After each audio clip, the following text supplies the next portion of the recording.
આપણે કોઈને પણ કહીએ કે મને તો બહુ અશક્તિ લાગે છે, આ તાવ ગયો એ પછી તો મારામાં શક્તિ જ નથી લાગતી, ત્યારે સામાન્ય માણસ પણ એવું કહેશે, અરે અશ્વગંધાનું ચૂર્ણ લઈ લે, રોજ 1 ચમચી દૂધ સાથે લઈ લે અશ્વગંધાનો પાવડર, તો તરત જ તને શક્તિ આવી જશે. હા, આજે આપણે જેની વાત કરવાના છીએ એ અશ્વગંધા, જેને ગુજરાતીમાં આપણે આસંદ કહીએ છીએ, હિન્દીમાં અસગંધ અને મરાઠીમાં એને અશ્વગંધા કહેવામાં આવે છે. વિથેનિયા સોમનીફેરા જેનું લેટિન નામ છે. એવા અશ્વગંધાને આપણે એના પાવડરને કે એના મૂળને, જે સુકાયેલા મૂળને તો આપણે ઓળખીએ છીએ, પણ એનું ઝાડ જોશો, એનો જે ક્ષુપ થાય છે, છોડ જોશો, જે ગમે ત્યાં ઉગી નીકળે છે આમ તો, પણ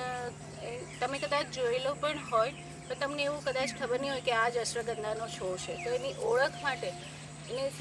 એનું સંસ્કૃતનું એક નામ છે વરાહીકર્ણ. તો એ તમે જોશો તો એના ખાસ કરીને એના પાન અને એની જે બીજ ઉગવાની જે છે, તમે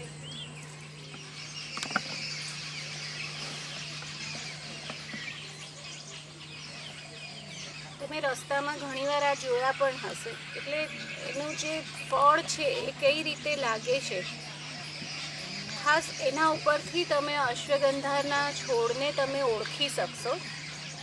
આ અશ્વગંધાનો મૂળનો ઉપયોગ આપણે વધારે કરીએ છીએ. આયુર્વેદમાં અશ્વગંધાને કફહર અને વાતહર બતાવેલી છે. અશ્વગંધાને આમ તો આપણે ઓળખીએ છીએ, ચાઇનીઝ જિન્સેંગ કરીને એક ઔષધ છે, તો આપણે ભારતમાં એટલે કે ઇન્ડિયન જિન્સેંગ તરીકે ઓળખવું હોય તો અશ્વગંધાને તમે મૂકી શકો છો એને પેરેલલ. પહેલાં જ મેં કહ્યું એમ કે અશ્વગંધા એ ગમે તેવી નબળાઈ હોય, ગમે તેવી દુર્બળતા હોય, તાવ પછીની હોય કે કોઈ બીજી મોટી બીમારી પછીની દુર્બળતા હોય, તો એમાં એના મૂળનો પાવડર 1 ચમચી દરરોજ જો આપવામાં આવે તો એ ધીરે ધીરે શક્તિ સંચાર કરે છે અને ફરીથી એ આપણામાં પહેલાં જેવી તાકાત લાવવામાં મદદ કરે છે. વાયુના રોગો જેવા કે સંધિવા છે, અથવા પછી નાના નાના જે સાંધાઓ છે એમાં દુખાવો છે, તો એની અંદર અશ્વગંધાનું તેલનું માલિશ કરવામાં આવે નિયમિત રૂપથી,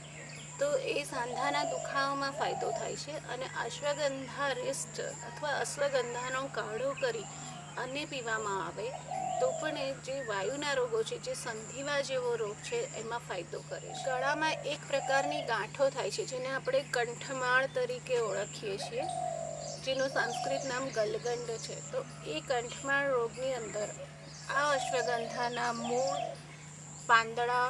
પછી આ જે બિયા છે એના, એ બધાને લસોટી અને એનો લેપ કરવો અને અશ્વગંધાનો જ કાઢો પીવડાવવામાં આવે તો ધીરે ધીરે ધીરે કંઠમાળ જે નાની થતી જશે અને એ ધીરે ધીરે ધીરે એ રોગના અંદર આપણને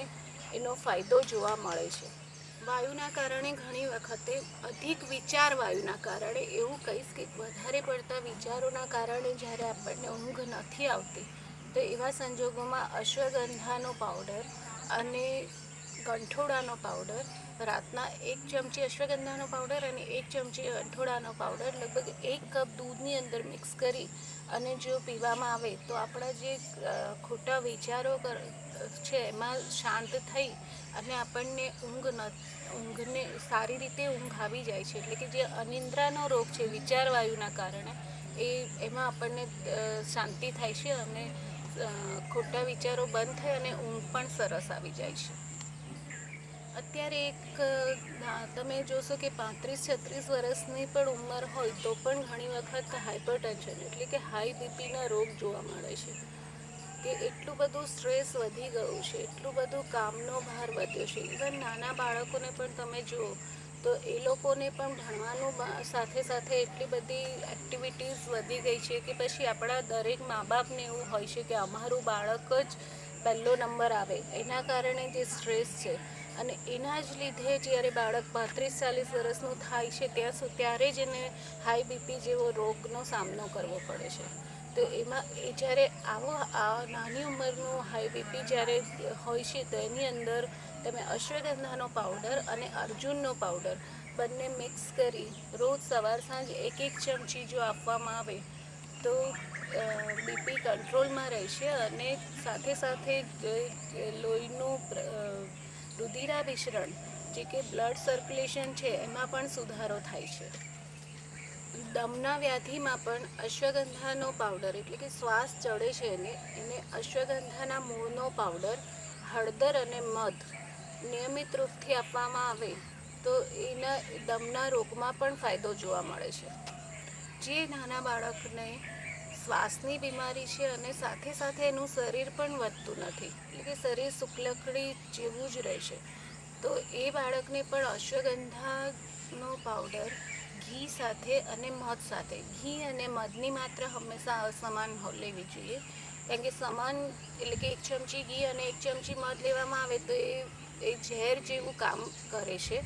એટલે 1 ચમચી ઘી હોય તો 2 ચમચી જેટલું મધ અથવા અડધી ચમચી જેટલું મધ એવું મિક્સ કરી અને જો અશ્વગંધાનો પાવડર આપવામાં આવે તો બાળકના શ્વાસ રોગમાં તો ફાયદો થાય છે પણ સાથે સાથે એનું વજન પણ વધે છે અને બાળક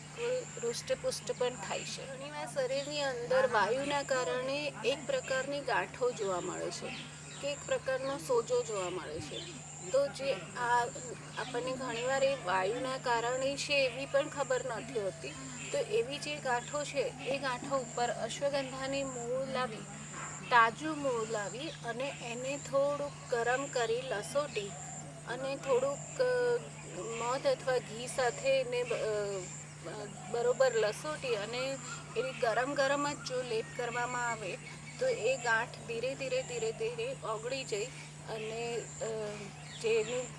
વાયુના કારણે પીડા પણ એમાં હોય છે, દુખાવો પણ એમાં હોય છે એ પણ શાંત થાય છે અને ગાંઠનું પ્રમાણ પણ ઓછું થઈ જાય છે.